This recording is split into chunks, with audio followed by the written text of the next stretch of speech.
सुनो सुनो सुनो, आपके शहर में आ गया है एनडीटीवी इलेक्शन कार्निवल। एनडीटीवी पूछेगा सवाल, देखिए क्या होता है नेताजी का हाल। आपके शहर में आ गया है एनडीटीवी इलेक्शन कार्निवल।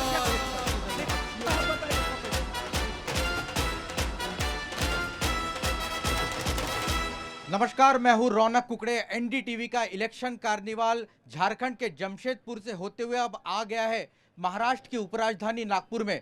नागपुर वैसे तो दुनिया भर में मशहूर है यहाँ के स्वादिष्ट संतरों के लिए, लेकिन नागपुर की पहचान संघ भूमि और दीक्षा भूमि के तौर पर भी की जाती है।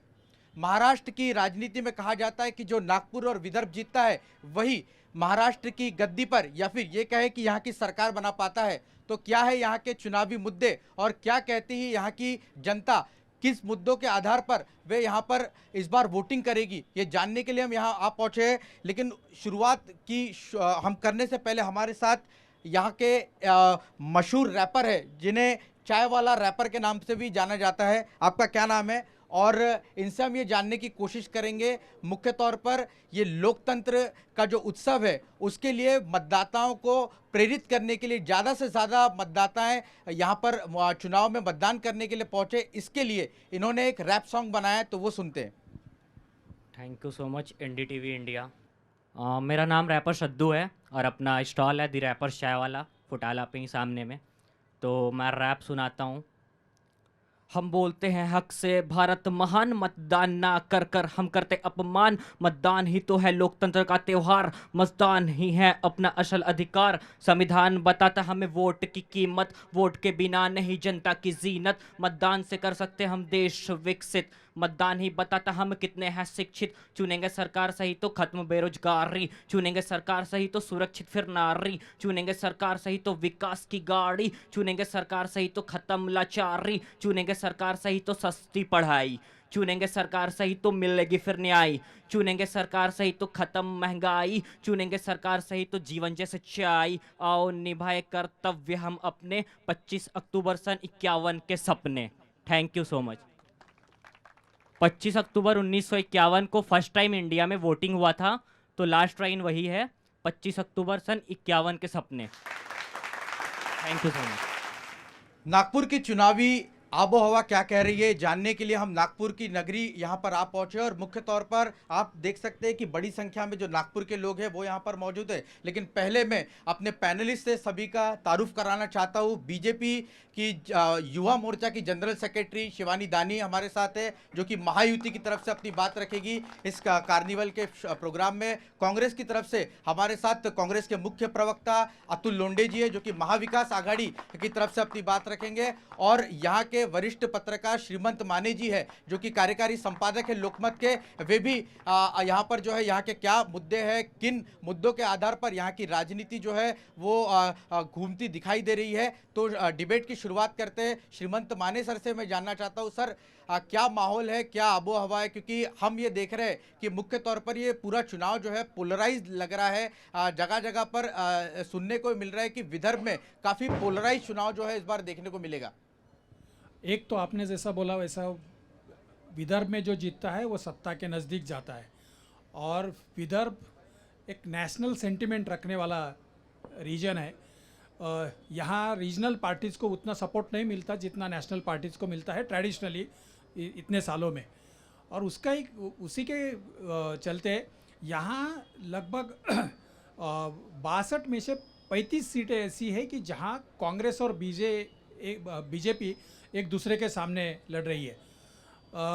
2014 में जब पूरे देश में मोदी वेव थी, उस टाइम पे बीजेपी ने यहाँ से 62 में से 44 सीटें जीती थी। लास्ट टाइम 2019 में जो महाराष्ट्र में 122 से 105 तक बीजेपी आ गई, जो 17 सीटें कम हो गई, उसमें से 15 सीटें बीजेपी की विदर्भ में कम हुई थी, वो 44 से 29 आई थी। इस बार लोकसभा इलेक्शन का जो रिज़ल्ट आया है विदर्भ का, जो पर्टिकुलरली इंडिया अलायंस के तरफ से आया है, वो मतलब उनके 2 सीटें जो आई वो एक नितिन गडकरी जी की और एक बुल्डाना की प्रतापराव जाधव की, और अकोला और अकोला की बीजेपी की सीट, और एक शिंदे सेना की सीट। ये जो 7-3 का जो डिफरेंस आया वो जिस नैरेटिव के ऊपर वोटर्स ने वोट किया, महायुति के तरफ से या बीजेपी के तरफ से या एनडीए के तरफ से, ये अभी उनको सिद्ध करना है कि वो जो नैरेटिव चला था वो टाइम बीइंग था, वो सिर्फ पार्लियामेंट इलेक्शन के लिए था। अब जो इलेक्शन है उसके सब इक्वेशंस अलग है, उसके जो मुद्दे अलग है, और यहाँ सत्ता महायुति की है, और उस बलबूते के उसके आधार के ऊपर पर्टिकुलरली यहाँ देवेंद्र फडणवीस जी जो एक्स चीफ मिनिस्टर है और अभी जो सिटिंग जो डिप्टी चीफ मिनिस्टर है, उनके वो एक चेहरा और दूसरा नितिन गडकरी का चेहरा। और जो मैंने बोला कि यहाँ नेशनल सेंटिमेंट रखने वाले वोटर्स है, बीजेपी और कांग्रेस दोनों के जो स्टेट प्रेसिडेंट है वो विदर्भ को बिलोंग करते हैं, एक चंद्रशेखर बावनकुळे जी और दूसरे नाना पटोले जी। मुझे लगता है कि विदर्भ में पर्टिकुलरली इस असेंबली इलेक्शन में अनएम्प्लॉयमेंट एक इशू है। जो रूलिंग पार्टीज़ है, रूलिंग जो अलायंस है, वो ये बताते रहती कि हमारे ये 2-2.5 साल में ज़्यादा से ज़्यादा फॉरेन डायरेक्ट इन्वेस्टमेंट यहाँ आया है, ज़्यादा एम्प्लॉयमेंट जनरेट हो रही है। दूसरी तरफ से कांग्रेस ये एलिगेशन करती है कि अनएम्प्लॉयमेंट जो है वो बड़ा इशू है और उसको कैश करने की कोशिश करेंगी। काश्तकारों का जो उनके जो इश्यूज़ है वो भी विदर्भ में बहुत मायने रखते हैं, उसके ऊपर बहुत वोटिंग होगा। अनएम्प्लॉयमेंट, फार्मर्स इश्यूज, जो एग्रेरियन क्राइसिस है, रूरल डिस्ट्रेस है, वो बड़े इशू रहेंगे, ऐसा मुझे लगता है। नहीं, आपने जो मुद्दे कहे, मैं वही अतुल जी के पास जाना चाहता हूँ। अतुल जी, अनएम्प्लॉयमेंट, मैंने आपको कई बार सुना है कि विदर्भ में अनएम्प्लॉयमेंट को लेकर सरकार ने बहुत कुछ काम नहीं किया है। क्या आपको लगता है कि एक बड़ा मुद्दा है, और क्या इस चुनाव प्रचार में आप भी इसको एक बड़ा मुद्दा बनाने जा रहे हैं? क्या आपका कहना है इस पर? देखिए, ये 2 मुद्दे तो बड़े हैं ही, महंगाई और बेरोजगारी। दोनों ने घरों के घर जो है बर्बाद किए हैं। 2 साल पहले मैंने पूना में एक आंदोलन किया था, चूँकि मैं खुद सिविल सर्विसेज पास हूँ तो मुझे उनके प्रॉब्लम्स पता है। तो मैंने जब एक ऐलान किया कि मैं आपके लिए आंदोलन करूंगा, जो डिसीजन हो रहा है सरकार का गलत है, 15-20 हज़ार बच्चे एक ऐलान पे पुणे में खड़े हुए थे। आपको भी पता है, आपने वो सारा आंदोलन कवर किया है। मैंने वहाँ देखा कि विदर्भ के घरों घरों से आए हुए, कोई खेती बेचकर आया है, कोई गहने जो है वो रखकर आया है, ऐसे कई लोग जो मैंने देखे, तो मुझे पता चला कि ये कितना बड़ा इशू एक्चुअल है। जो हम पेपर पे सुनते थे कि 45 साल की 55 साल की सबसे बड़ी बेरोजगारी है, लेकिन ये जो फेक नैरेटिव की बात करते हैं, इन्होंने फेक शब्द इस्तेमाल नहीं किया, लेकिन हमारे देवेंद्र जी देवा भाऊ बोलते हैं उनको यहाँ पर, वो बहुत ज़्यादा इसका इस्तेमाल करते हैं। तो मैं पूछना चाहता हूँ आज श्रीमंत माने जी से कि मुझे ये बताओ, जब इस महाराष्ट्र में, इस नागपुर में पदवीधर मतदार संघ का चुनाव हुआ और अभिजीत वंजारी जीते 58 साल के बाद, तो कौन सा फेक नैरेटिव था? उसके बाद में शिक्षक मतदार संघ का चुनाव हुआ, वो भी यहाँ पर जो है वो कांग्रेस ने अडवाणी जी के रूप में जीता, तब कौन सा फेक नैरेटिव था? जब अमरावती में चुनाव हुआ, रंजीत पाटिल पदवीधर मतदार संघ से खड़े थे, हमारे धीरज लिंगाड़े जी काफ़ी नया चेहरा, पहली बार का चेहरा था, वो जीता, तो कब कौन सा फेक नैरेटिव विदर्भ में था? जब जिला पंचायत के चुनाव हुए, पंचायत समितियों के चुनाव हुए, ग्राम पंचायत के चुनाव हुए, सारे के सारे चुनाव गडकरी जी और देवेंद्र फडणवीस के रहते हुए पिछले 5 साल में सारे के सारे चुनाव जो हारे हैं, तब कौन सा फेक नैरेटिव था? पूरे महाराष्ट्र में जितने विधान परिषद के, शिक्षक मतदार संघ के, पदवीधर मतदार संघ के बाई इलेक्शंस, कस्बा का जो हुआ, कस्बा का बाई इलेक्शन हारे, सारे इलेक्शन हारे, तब कौन सा फेक नैरेटिव? लेकिन फिर पंढरपुर का जो बाई इलेक्शन हुआ, वहां पर आप लोग की भी हार हो गई थी। एक अपवाद के तौर पर आप पंढरपुर की उंगली दिखा सकते हैं, मंगलवेढ़ा की, मुझे पता है, लेकिन बाकी सारे चुनाव तो हारे हैं। और पिछले 3 साल में, मेरी बात सुनिए, पिछले 3 साल में वही देवेंद्र फडणवीस जिन्होंने कहा था कि मैं जब तक विदर्भ पृथक विदर्भ नहीं होगा मैं शादी नहीं करूंगा, उन्होंने यही कहा था कि जब तक सरकार आते बराबर पहले कैबिनेट में धनगर आरक्षण दूंगा, उन्होंने कहा था कि मराठा आरक्षण मैंने दिया है, लेकिन उनके ही समय में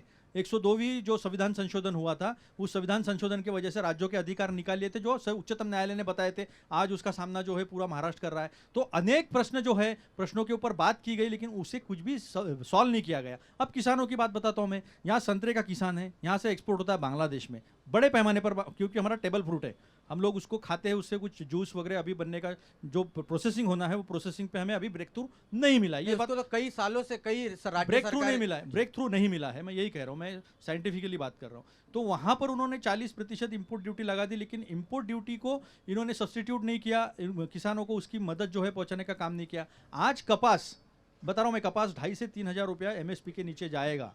क्यों जाएगा? क्योंकि इन्होंने कपास की हमारे 22 लाख बेल्स अभी भी हमारे पास होने के बावजूद इन्होंने इंपोर्ट की है 15 या 20 लाख से ज़्यादा की बेल्स, तो अभी सप्लाई बढ़ गया है तो ये मरेगा। सोयाबीन का अभी एमएसपी जो है 4,892 रुपये एमएसपी रेट है, 3,600 रुपये में सोयाबीन मिल रहा है। किसान गुस्से में इसलिए है क्योंकि सोयाबीन का तेल अपने को 170 रुपये किलो से मिलता है, लेकिन सोयाबीन के किसान को उसका भाव जो है केवल 3,600 रुपये मिल रहा है, जबकि एमएसपी 4,892। एमएसपी क्या है?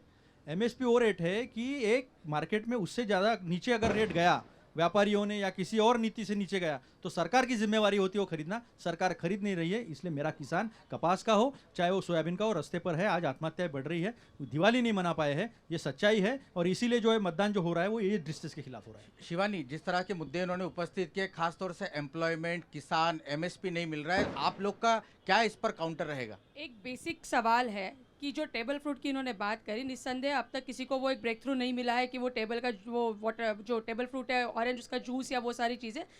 हमारे यहाँ पर जो कोई भी किसान है उसको यदि हम उसका जो फ्रूट है या जो कुछ भी उसका ये है वो उसको अगर मार्केट में जाना तो उसको अच्छे रास्ते और उसको अच्छा इंफ्रास्ट्रक्चर चाहिए।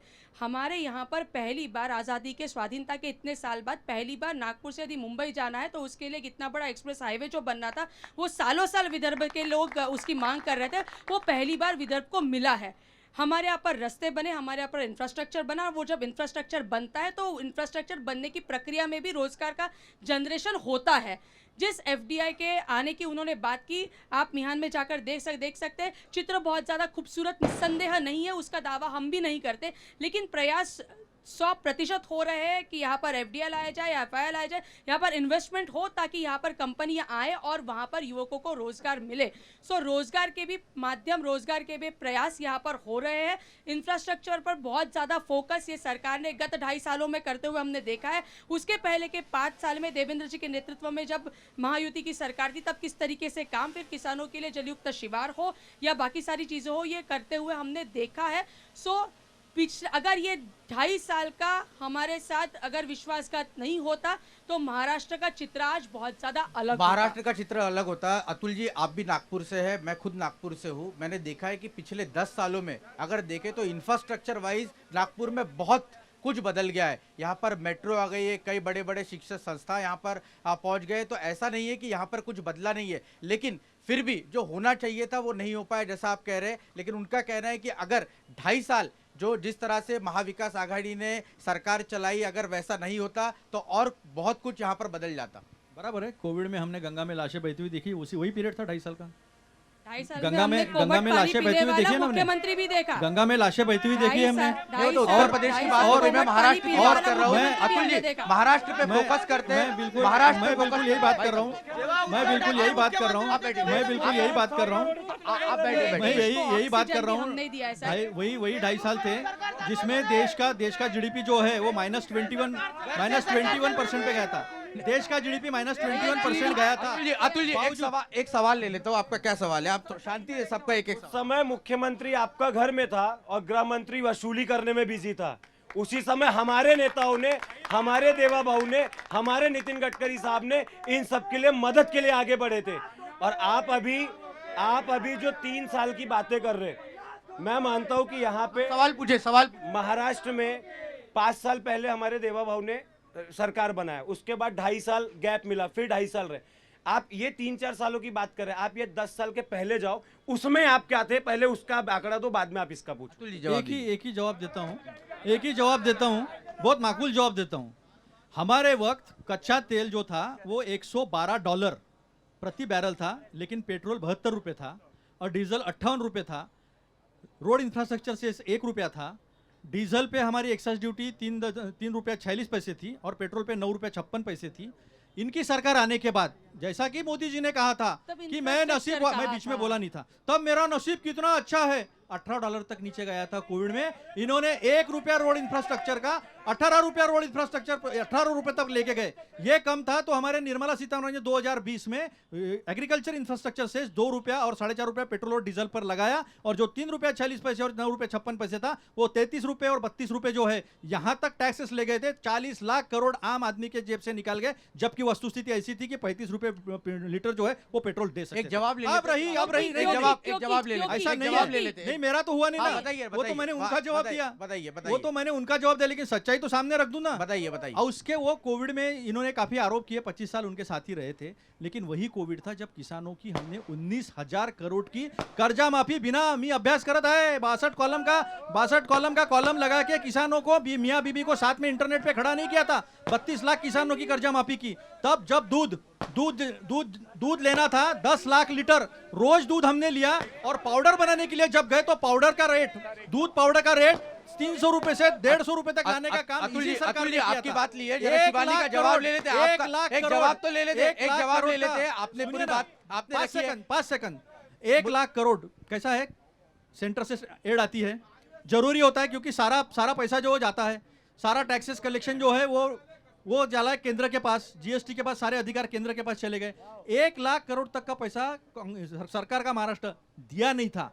सेंट्रली स्पॉन्सर्ड स्कीम्स होती है, कुछ स्कीम्स केंद्र और राज्य की मिलके होती है, उसका पैसा नहीं दिया, जीएसटी कंपेंसेशन का पैसा नहीं दिया, तो हर जगह आड़े आने का काम गैर भाजपा शासित अतुल जी, सरकार में महाराष्ट्र ने किया है। आपके मुद्दे समझ गए, एक छोटा सा नहीं, जवाब लेते हैं शिवानी। ये जो ये सारे आंकड़े इन्होंने बताया, ये सेज वो सेज, ये आंकड़ा वो आंकड़ा, ये डॉलर का भाव, ये बैरल एक झूठा होगा तो बता बैरल दो। का भाव।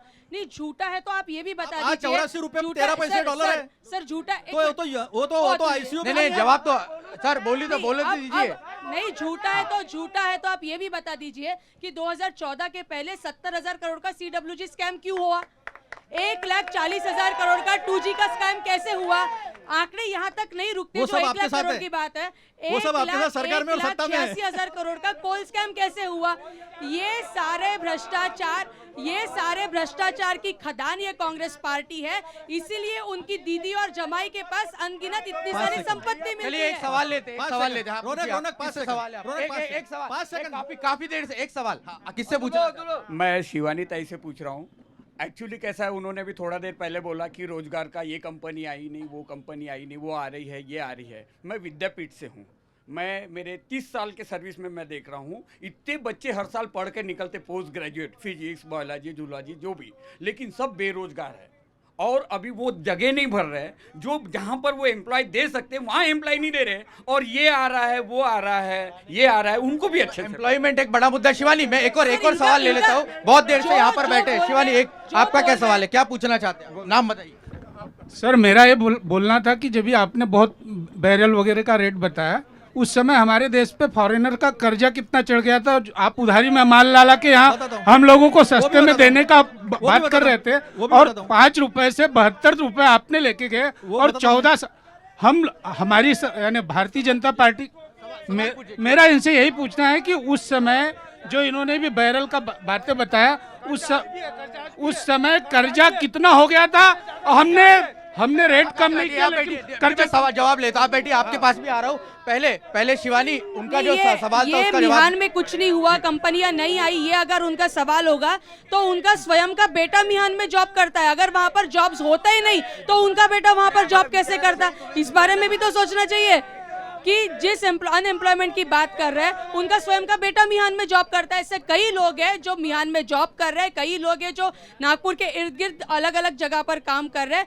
अनएम्प्लॉयमेंट है, लेकिन उसका सोल्यूशन क्या हो सकता है। ऐसी कितनी सरकारी सीटें हैं कि जहां पर सारे लोग जॉब करेंगे। हमको आज जरूरत है, हमारी जनरेशन को, हमारी अगली जनरेशन को जरूरत है कि यहाँ पर प्रोडक्शन हाउसेस आए, यहाँ पर कारखाने लगे, यहाँ पर कंपनियां आए, जिनकी वजह से रोजगार की निर्मित हो, जो कि यहाँ पर होना चालू हो चुका है। माने सर मैं आपको डिबेट में लाना चाहता हूँ। ये जो बात बीजेपी की तरफ से लगातार की जा रही है, जवाब बचा, एक मिनट जवाब बचा, ऐसा नहीं। जी बताइए। ऐसा है कि 58 रुपए डॉलर जब था तो वो आईसीयू में था, आज 84 रुपए 11 पैसे है, तो धस गए पाताल में।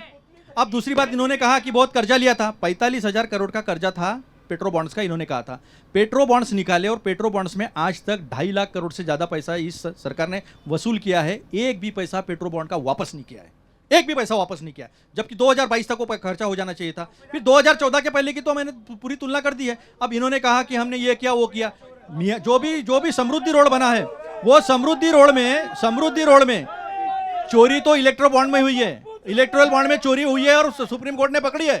और धंधा दो चंदा लो है ना, उसका जवाब अब तक प्रधानमंत्री दे नहीं पाए और पीएम केयर्स का अब तक जवाब नहीं दे पा रहे हैं। तो कौन चोरी कर रहा है और कौन नहीं कर रहा है इस देश की जनता जानती है। समृद्धि मार्ग में किसान की जो जमीन ली गई है, वो जब रोड बन रहा था तो किसके दोस्तों ने आजू बाजू की जमीन खरीदी और किसको पैसा मिला, इसकी इंक्वायरी मैं आज मांगता हूं। हमने कई बार इंक्वायरी मांगी लेकिन उसकी इंक्वायरी नहीं की। और इसी की वजह से शक्तिपीठ का जो रोड है, इन्होंने कहा था, मैंने जब कुछ नहीं कहा, लेकिन शक्तिपीठ के रोड को रोकने का काम किसान ने इसलिए किया क्योंकि वहां कोई तो भी गुज्जू भाई आ जाता है, मेरे मराठी आदमी की जमीन खरीद लेता है सस्ते में और बाद में वही जमीन का मुआवजा जो है वो मुआवजा वहां से लेता है। ये बहुत बड़ी बात है अतुल जी, लेकिन ये डिबेट में जो एक बड़ा मुद्दा उभर कर सामने आ रहा है वो यहाँ पर, तो पूरी पोल खोलूंगा मैं। यहाँ पर जो बड़ा मुद्दा उभर कर सामने आ रहा है वो यहाँ के वसूली करते हैं, अभी तक सिद्ध नहीं कर पाए। सर, मैं आपसे समझना चाहता हूँ कि बीजेपी लंबे समय से, पिछले 10 सालों से लगभग यहाँ पर सत्ता में, महानगर पालिका में भी सत्ता में है। आपको लगता है कि रोजगार को बढ़ावा देने के लिए, ज्यादा रोजगार पैदा करने के लिए जो दावे किए जा रहे हैं उसको लेकर वाकई में जमीन पर कुछ हुआ है या केवल बातें ही दिखाई दे रही है? नहीं, रोजगार की एक्चुअली ज़रूरत जिनको है उनके लिए रोजगार कम तैयार हो रहा है। जो रोजगार जो तैयार हो रहा है वो एलाइट क्लास का है, वो आईटी कंपनीज या एमआरओज इस तरीके का है। विदर्भ की या नागपुर की जो बेसिक ज़रूरत है वो मैन्युफैक्चरिंग सेक्टर में, प्रोसेसिंग के सेक्टर में, उसमें इतना ज़्यादा नहीं कुछ हो रहा है, सिवाय आयरन ओर और स्टील इंडस्ट्री छोड़ के ज़्यादा बड़ी इंडस्ट्री पर्टिकुलरली रूरल यूथ के लिए, रूरल सिर्फ एक्सकेवेशन है सर। आयरन इंडस्ट्री का जो चल रहा है कुछ गढ़चिरौली में सिर्फ एक्सकेवेशन है वो। नहीं, लेकिन एक्सकेवेशन है, लेकिन उसके साथ में वहाँ पर अगर देखें तो इन्वेस्टमेंट बड़े पैमाने पर वहाँ इन्वेस्टमेंट और है। गढ़चिरौली जैसे इलाके में जो अगर जरूरी एक्सकेवेशन है, एक्सकेवेशन जी। नहीं, एक मिनट आप बैठ के सवाल पूछिए। हमारा आप बैठ के, आप हिंदी में अरे बाबा, माइंस का एक्सकेवेशन है, कोई वहाँ पे आयरन है पहले से।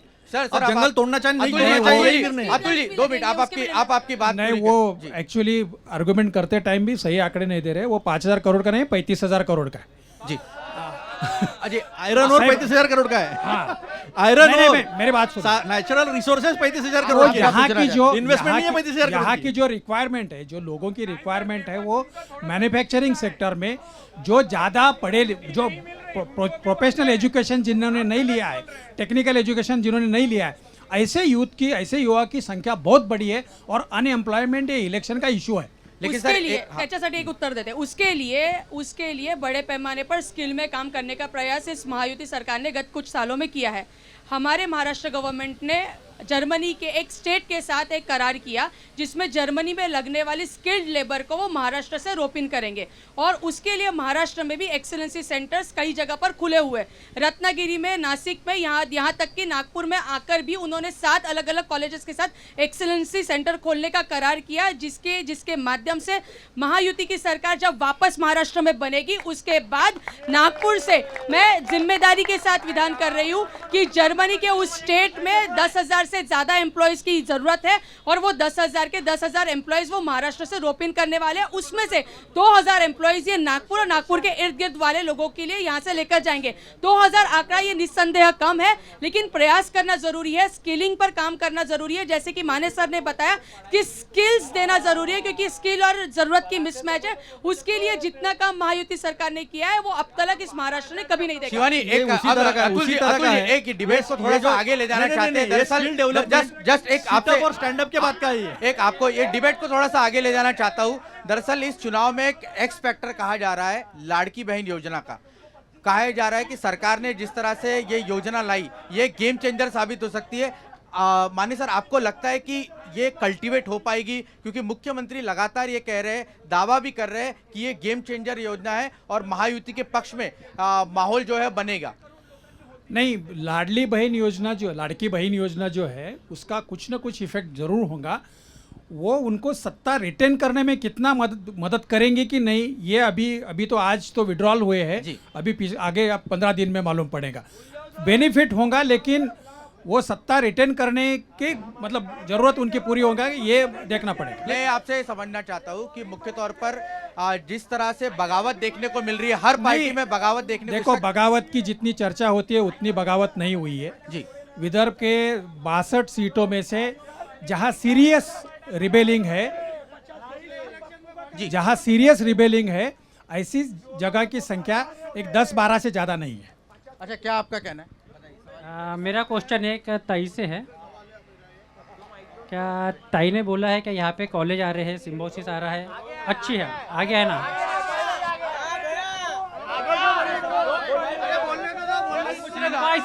सिम्बाइसिस कॉलेज में पढ़ने के लिए बच्चा कितने उम्र के बाद जाएगा?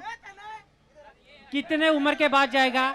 जब तक बच्चा, भैया तू पहली से सिम्बाइसिस कॉलेज में गया या आफ्टर 12 गया?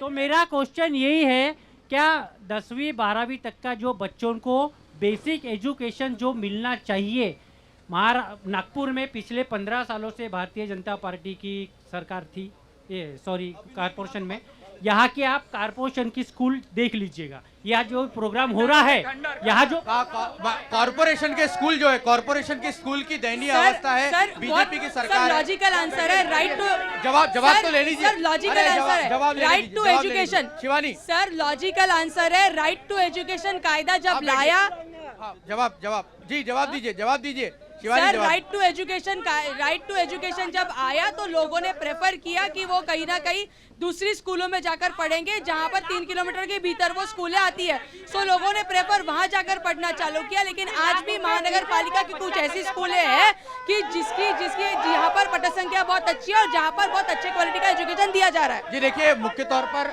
यहाँ भाई साहब, आप लोग, आपसे रिक्वेस्ट है, आप सवाल पूछिए, आराम से सवाल पूछिए, नारेबाजी मत करिए, आप आपका सवाल पूछिए। क्या सवाल पूछना चाहते हैं बताइए, आप सवाल किससे सवाल पूछना चाहते हैं बताइए। सर, साहब ने हमारे एक सवाल किया कि सिम्बोसिस में या जो हमारे भैया, नहीं मैं एक जवाब दे रहा हूँ, एक आप जवाब देने के लिए आप पर है, लेकिन आप सवाल तो पूछिए। जवाब देने के लिए नेता आए हुए, आप क्या सवाल पूछना चाहते हैं? साहब बैठे हैं, आप क्या सवाल? साहब जो हमारे वहाँ बैठे हैं, अभी इनका कहना है या इनके लोगों का कहना ऐसा है कि कॉलेज में सिम्बोसिस में कितने उम्र के बाद बच्चा जाता है, कारपोरेशन के स्कूलों की दशा क्या है? मैं आपसे पूछता हूँ, आज आप जिस पद पे बैठे हो, आपका क्या बच्चा कारपोरेशन स्कूल में पढ़ने जा रहा है? अगर आपका बच्चा पढ़ने जा रहा है तो आप बताइए। नहीं, लेकिन सवाल ये है, उनका बच्चा जा रहा है नहीं जा रहा है, लेकिन कॉर्पोरेशन के स्कूल अच्छे होने चाहिए, उसकी स्थिति अच्छी होनी चाहिए। हम डिबेट को आगे बढ़ाते हैं। अतुल जी आप कुछ कहना चाहते हैं, आपका क्या कहना है? देखिए, मैं कहना नहीं चाहता था, लेकिन ऐसा है कि मैं जितना कहूँगा शहर की बात है, लेकिन अभी मैं सच्चाई आपको बताता हूँ। सिम्बोसिस की जमीन यहाँ के किसान की है, नागपुर के किसान की है। वो जमीन जब उनको लीज पे दी गई 1 रुपये से, तो तब ये तय हुआ था कि यहाँ के नागपुर के बच्चों को 25% एडमिशन जो है वो नागपुर के बच्चों को मिलनी चाहिए, लेकिन वहाँ 3.5 लाख रुपया फीस है, वो मिलता नहीं है। वहाँ पे हमारे लोगों को क्लास 4 की नौकरियां मिलती है, नंबर 1। नंबर 2, नहीं एक बात सुनिए, जो सच्चाई है वो सच्चाई है, और जो मैं बोल रहा हूँ वो जमीनी हकीकत है। जमीनी हकीकत छोड़कर मैं कभी बात नहीं करता हूँ। सिम्बोसिस में 25% एडमिशन नागपुर के बच्चों का होना चाहिए। अतुल जी, शिवानी और डिबेट को थोड़ा सा आगे ले जाते हैं। अतुल जी, एक डिबेट को थोड़ा आगे ले जाते हैं। मैं आप तीनों से पूछना चाहता हूँ, एक कर पहले शिवानी से पूछना चाहता हूँ कि चुनाव का मतलब आपके लिए क्या है? चुनाव ये हमारे लिए राजनीति है, लोगों की सेवा करने का माध्यम है। लोगों के लिए जो विकास 65 साल में इस देश में रोक के रखने का काम, जो पाप कांग्रेस सरकार ने किया था, वो कम करने के लिए, लोगों की सेवा करने के लिए हम सत्ता में आए हैं।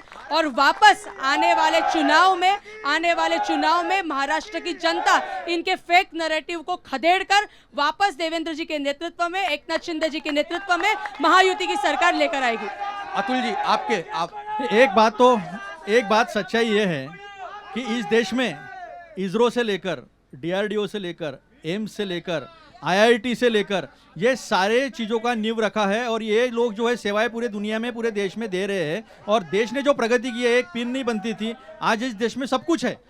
और ये 2014 के बाद जो आज़ादी मिली है, वो आज़ादी ने देश की अर्थव्यवस्था को पीछे लाया है। ये सारे देश के सामने है। जब हम कहते हैं कि 55 साल की सबसे बड़ी बेरोजगारी है, तो आज है।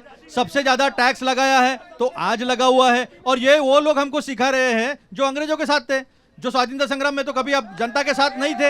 ये वो लोग सिखा रहे जो उनसे पेंशन लेते थे। ये वो लोग हमको सिखा रहे, ये वो लोग हमको सिखा रहे। आप क्या एक शहीद पैदा नहीं हुआ? आप यहाँ एक शहीद पैदा नहीं हुआ? कैसे देखते हैं इस चुनाव को? सर एक मिनट जवाब ले लेते। माने सर से जवाब। 2008 में इनके युवराज अरे ये गडकरी जब अध्यक्ष थे तो गडकरी 10 दिन का कम्यून का दौरा करके आए और उनके साथ पार्टनरशिप करके आए हैं और वही कम्यून का फंडा जो इस देश में है। मैं माने सर के पास जाना चाहता हूँ, शिवानी माने सर के पास जाना चाहता हूँ। आप दोनों ने अपनी बात रखी है, मैं माने सर के पास जाना चाहता हूँ। सर आपके लिए चुनाव का मतलब क्या है, आप चुनाव को कैसे देखते हैं? मुझे लगता है कि वो भारतीय जनता पार्टी के जय जयकार जो ज्यादा कर रहे हैं ना, वो भारतीय जनता पार्टी का नुकसान कर रहे हैं, क्योंकि चर्चा नहीं हो रही। ये ना ऐसा नहीं। आपकी बात रखिए। इलेक्शन जो आया है, इलेक्शन में कॉमन जो आदमी, सामान्य आदमी है, जो आम आदमी है, उसकी दुख दर्द की बातें होनी चाहिए, उसके अनएम्प्लॉयमेंट, किसानों की बातें होनी चाहिए, यहाँ के जो झोपड़पट्टी में रहने वाले लोगों से लेकर तो दूर दराज के इलाके में जंगल में रहने वाले आदिवासी के बारे में, उसके बारे में चर्चा होनी चाहिए। ये इलेक्शन लोगों के इश्यूज सामने लाने का एक जरिया है, लोगों का इस तरीके की एक अपॉर्चुनिटी है कि उनके इश्यूज सामने आ जाए। मैं कुछ लोग काफ़ी देर से यहाँ बैठे, आप क्या पूछना चाहते हो? आपका नाम बताइए, किससे आपका सवाल? मेरा सवाल बहन शिवानी जी आपसे है कि मुझे लगता है कि परम पूजनीय डॉक्टर बाबा साहेब आम्बेडकर जी के बने हुए संविधान को आप मानते होंगे, और जब संविधान को हम पढ़ते तो हमें समझ में आता है कि हिंदू, मुस्लिम, सिख, ईसाई हम सब भाई भाई, ये उसमें से निकल के आता है। तो क्या आप सेकुलरिज्म को मानते हो या नहीं मानते हो? इंपॉर्टेंट सवाल है सर, मेरा बहुत सीधा सवाल है। हमने अगर बात की तो हम कम्युनल है और आपने बात की तो आप सेक्युलर हो। ये कौन सा दोगलापन है? ये कौन सा दोगलापन है? जिस परम पूज्य डॉक्टर बाबा साहेब आम्बेडकर जी ने हमको संविधान दिया, उसकी पूरी इज्जत करते हुए हम पूरा भारत एक है, इसी की बात करते हैं। हमको देश की बात करनी होगी, हमको देश के विकास की बात करनी होगी। ये आप है और कांग्रेस का षड्यंत्र है जो बात बात पर हमको जात पर बांटता है, कभी धर्म पर बांटता है, कभी और किसी चीज पर बांटता है। और मुझे दुख इस बात का होता है कि आपके समान और हमारे समान युवा उसके षड्यंत्रों को बलि पड़ते हैं। वापस समझ लो दोस्त, हम एक हिंदुस्तान है, हम एक भारत है। आप क्या पूछना, क्या सवाल है आप? जो बंगाल की स्थिति है हम देख रहे हैं देश में, कांग्रेस सरकार जहाँ जहाँ आई है उन्होंने हिंदू पे अत्याचार किया है। ये बोल रहे ठीक है, हम हिंदुस्तानी बोलते हैं, हम सब भाई भाई है, लेकिन वो तो सिर्फ हम लोगों को समझ। लेकिन महाराष्ट्र में ऐसा कब हुआ? हम महाराष्ट्र के चुनाव पर चर्चा कर रहे हैं, महाराष्ट्र में कहाँ ऐसा? जहाँ उनकी संख्या ज्यादा उन्होंने अत्याचार किया हिंदू पर, देखा हमने। साधुओं की हत्या हो गई, कुछ किया नहीं। अतुल जी, जहाँ पे आप लोग की सरकार आती है वहाँ पर हिंदुओं पर अत्याचार होते हैं, इस तरह की बात सामने निकल कर है। जिनके पास विकास के कोई मुद्दे नहीं है तो 2014 के बाद ही ये सब होने लगा है। अभी 80 और 20 की बात कौन करता है? बाबा करता है, आदित्यनाथ। कौन कहता है मैं कपड़ों से लोगों को पहचान लेता हूं? तो ये जनता में लोगों को पता है कौन क्या करता है। मेरा सीधा सिंपल सवाल है, संविधान में मैं बीच में बोला नहीं था, संविधान में सबको समानता दी है ना। फिर आपने लैटरल एंट्रीज लाकर IAS होने के बाद जॉइंट सेक्रेटरी बनने के लिए 16 साल लगते हैं इन्होंने, और 250 से जॉइंट सेक्रेटरी देश चलाते हैं। इन्होंने सीधा लैटरल एंट्री संघ के लोगों को सीधा सीधा भरना चालू कर दिया। यानी बाकी SC ST OBC का हक जो है वो एग्जाम में खड़ा रहना और जाकर अच्छी पोस्ट पे बैठने का भी अधिकार ले लिया। 69,000 शिक्षकों की नौकरियां इन्होंने भरी है यूपी में, और 69,000 में इन्होंने SC ST OBC का आरक्षण दिया नहीं, कोर्ट ने लथड़ा है, इलाहाबाद कोर्ट ने।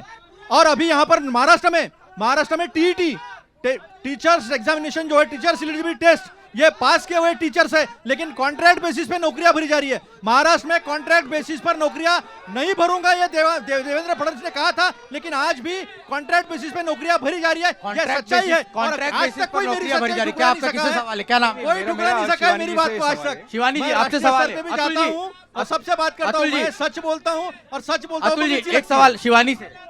मैम, आपने अभी सेक्युलरिज्म की बात किया, रिप्रेजेंटेशन की बात किया, आप बोले आप बाबा साहेब आम्बेडकर के संविधान को मानते हैं, तो आप 10 साल सरकार में थे, ठीक है?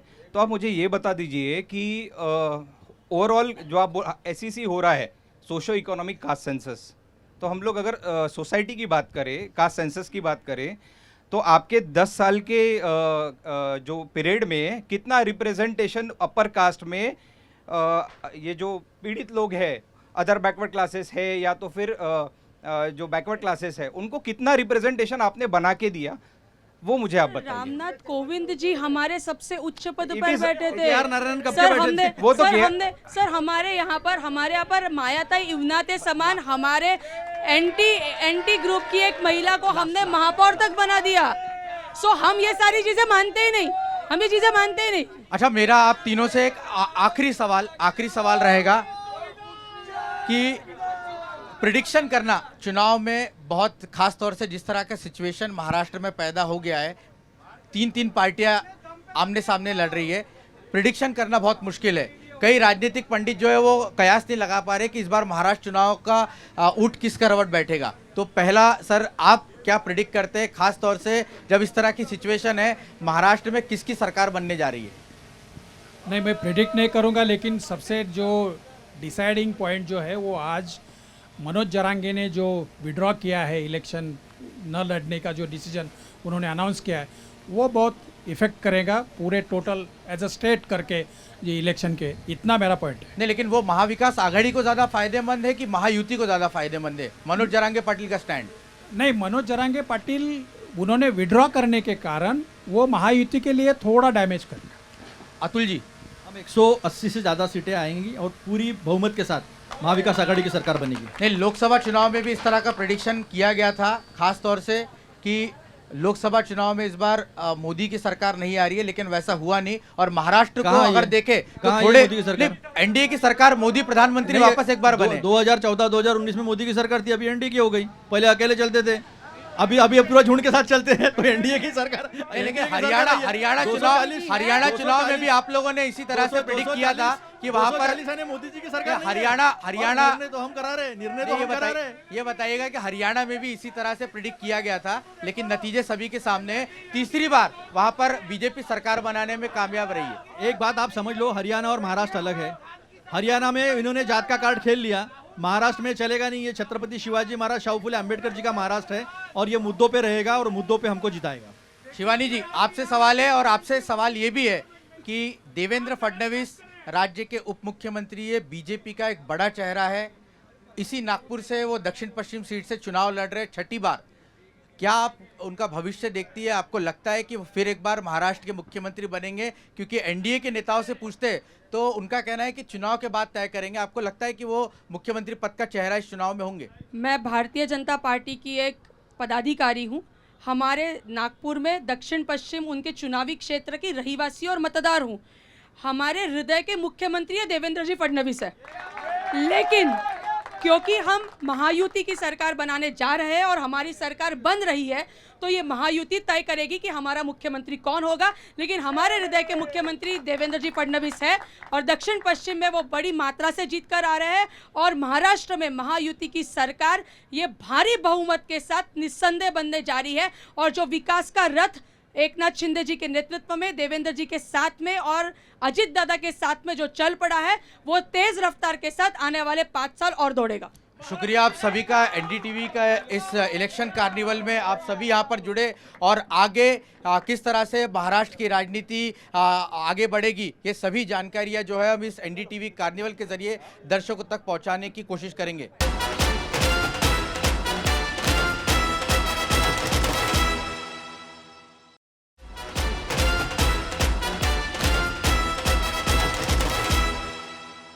ये महाराष्ट्र के विदर्भ का चंद्रपुर इलाका है, जो कि यहाँ के टाइगर रिजर्व के लिए मशहूर है।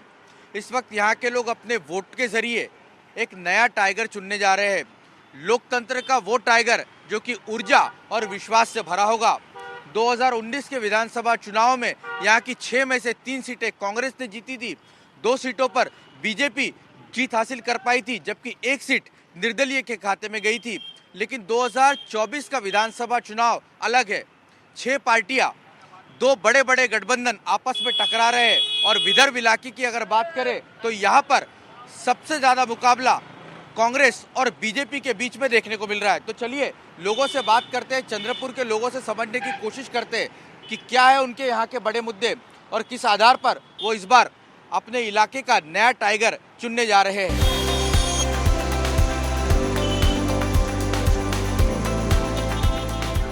चुनावी आबो हवा क्या कह रही है यहाँ की? चुनावी आबो हवा किशोर भाई जोरगेवार का माहौल है हमारे चंद्रपुर में।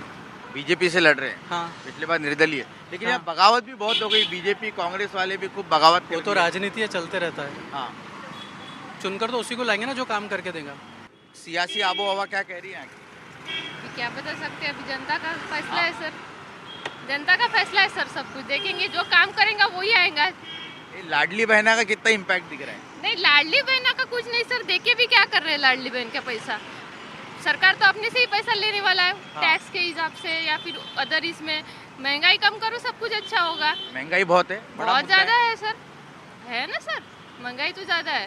लेकिन ये कहा जा रहा है कि मुख्यमंत्री कह रहे हैं कि ये गेम चेंजर है। महिलाओं को जिस तरह से मदद की, 1,500 रुपये गाँव में रहने वाली महिलाओं के लिए काफ़ी कुछ बदल दिया है। कैसे काफी कुछ बदल गया सर, पर 1,500 से होने ही क्या वाला है। 1,500 दे रहे हैं, पर उतने पैसे अपने से निकाल भी रहे हैं ना, सरकार निकाल रही है कि नहीं। महंगाई कम करो और वो पैसे की भी जरूरत नहीं है फिर। और ये महाराष्ट्र की राजनीति कैसी चल रही है? कौन किधर है पता है क्या? कौन कौन सी पार्टी में? हाँ? थोड़ा फर्क खिचड़ी है, हाँ, वो पता लगेगा कौन कितने पानी में। लेकिन ये कौन सही बोल रहा है? मतलब शरद पवार साहब सही बोलते हैं, एकनाथ शिंदे साहब, फडणवीस साहब, आपकी मुनगंटीवार, वडेट्टीवार, कौन क्या किसकी बातें लगता है कि सही है? नहीं, यहाँ पे यानी बीजेपी अच्छा कर रही है। अच्छा करें, लेकिन आपने तो यहाँ से भी लोकसभा चुनाव में तो मुनगंटीवार साहब इतने बड़े नेता हार गए यहाँ से। वो कौन से क्षेत्र में होता है, उसमें अपन कुछ बोल नहीं सकते। आपको चंद्रपुर का लग रहा है कि यहाँ पर बीजेपी जीतेगी? हाँ हाँ हाँ। क्या माहौल लग रहा है विदर्भ में? भारतीय जनता पार्टी। हाँ, भारतीय जनता पार्टी। तो बोल रहे कांग्रेस वाले कुछ किया नहीं भारतीय जनता पार्टी ने। जिनको विकास दिखता नहीं उनको साइकिल दो एक और रोड पे निकलो, बोलना विकास दिख जाएगा। एक बताइए ना, 2-4 क्या विकास किया है? अरे रोडे देख लो, उड़ान पुल ये देख लो। तो बोल रहे भ्रष्टाचार हुआ उसमें। कहाँ भ्रष्टाचार हुआ? और आरोप प्रत्यारोप के साथ जो बोल रहा है, जो कोई भी पार्टी है, अभी ये अपना क्या बोलते, राष्ट्रवादी हुई, कांग्रेस हुई, उद्धव बाला ठाकरे गठ हुआ, अजित पवार गठ हुआ। कौन कहाँ से लड़ रहा है पता है क्या? अब ये तो मालूम नहीं सर कौन कहाँ से लड़ रहा है, तो क्योंकि अभी तक कोई आया नहीं हमारे यहाँ आजा प्रचार के लिए, नहीं क्या अभी तक कोई आया नहीं है। और हमारा कैसा ग्रामीण भाग आता है, हमारा उधर वो कामठी क्षेत्र आता है, इसलिए अभी तक हमको कुछ मालूम नहीं है। बावनकुड़े साहब, बावनकुड़े, हाँ शायद अभी बोल सकता हूँ मैं, बावनकुड़े साहब। अभी इधर का भी पता नहीं, बाकी के गुट का भी पता नहीं, कौन खड़ा है क्या है तो कुछ मालूम नहीं है। अच्छा ये बताइए कि महाराष्ट्र में जो हो गया पिछले 5 साल में, कौन कहाँ कुछ समझ में नहीं आ रहा है। तो क्या ये अच्छा है कि क्या लग रहा है? इस बार क्या होगा, चुनाव आप देंगे वोट और सरकार कोई और ही बना लेगा, लग रहा है क्या? भरोसा है क्या नेताओं को? महाराष्ट्र में तो बीजेपी बनेंगे ऐसा लग रहा है मेरे को। अच्छा 70-80%। तो कौन है फिर मुख्यमंत्री, कौन बनेगा? अब वो कौन बनेगा वो तो नहीं बता सकता मैं, लेकिन फिलहाल शिंदे है। हाँ अच्छे है क्या शिंदे साहब? अच्छा है ना, सब कुछ दे रहे हैं ना, महिलाओं के लिए तो बहुत कुछ है। महिलाओं के लिए फायदा हुआ क्या? लेकिन आपके घर में महिलाओं को मिले, फायदा लिया आप लोगों ने? हाँ मिले ना, हमारे भाभी ने उठाया पैसे, सब ने उठाया। महंगाई तो बहुत बढ़ी है जी, जीएसटी लागू है, हर चीज़ तो सब लागू कर दिए। गैस पे भाव बढ़ा दे रहे, पेट्रोल पे भाव बढ़ा दे रहे, खाने की चीज़ों पे भाव बढ़ा दे रहे। फिर काय की सरकार है बीजेपी की? बीजेपी की सरकार होना ही नहीं अपने को, कांग्रेस की सरकार होना पूरी। बीजेपी पूरी खाने वाली है, काम नहीं कर रही बीजेपी। कुछ भी काम नहीं कर रही बीजेपी। क्या काम करी? गरीबों को मार रही ना, गरीबों को मार रही बीजेपी। क्या काम करी बताओ ना? ये बना रही जो, तो ये गरीबों से ले रही, कौन था उसकी जेब के पैसे लगा रही बीजेपी।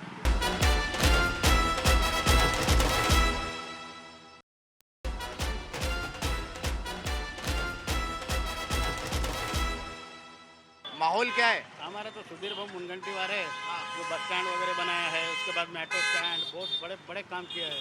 इसके लिए तो फिर भी हरवा दिया आप लोगों ने लोकसभा में। लोकसभा में जरा वो जो दारूबंदी किए थे, बंद किए थे ना, वो लोगों को गुस्सा था। तो अच्छी बात है यार, दारूबंदी कर दी, इतना अच्छा फैसला लिया, सब महिलाएं उसके लिए उनको विनती कर रही थी, फिर भी आप लोगों ने क्या है, लोगों का जो होता है ना, मगर सुधीर भाऊ के से कोई आएगा नहीं। वो तो चैलेंज है हमारा मूल में। और इधर वो जोरगेवार खड़े हैं, वो आएंगे बीजेपी के। हाँ बीजेपी के बहुत अच्छा काम किया है। फिर भी आएंगे क्या बीजेपी? हाँ आएंगे, बीजेपी तो आएंगे। गारंटी नहीं है, 50-50। महिलाओं के लिए कुछ किया सरकार ने? हाँ किए ना। 1,500 रुपये योजना चालू की, एसटी में आधी टिकट हो गई। शिंदे साहब ने अच्छा काम किया है? किया है ना। किया है। महिलाएं शिंदे साहब के को मदद करेगी ऐसा आपको लगता है? करेगी ना, करेगी, कर रही है अभी, वो करेगी और भी करेगी। तो देखिए बस आ गई है, इस वक्त तो ज़्यादा यहाँ पर लोगों को रोकना, क्योंकि जद्दोजहद आप देख सकते हैं कि भीड़ कितनी है, और अधिकतर देख सकते हैं आपकी महिलाओं की संख्या काफ़ी ज़्यादा यहाँ पर देखने को मिल रही है। क्या नाम है? क्या नाम है? स्नेहा। वोट करोगी क्या इस बार? अभी माझी वयस नाही आहे आजा वह अभी बड़ी नहीं है उतनी 18 साल की हुई है। तो चलिए अच्छी बात है।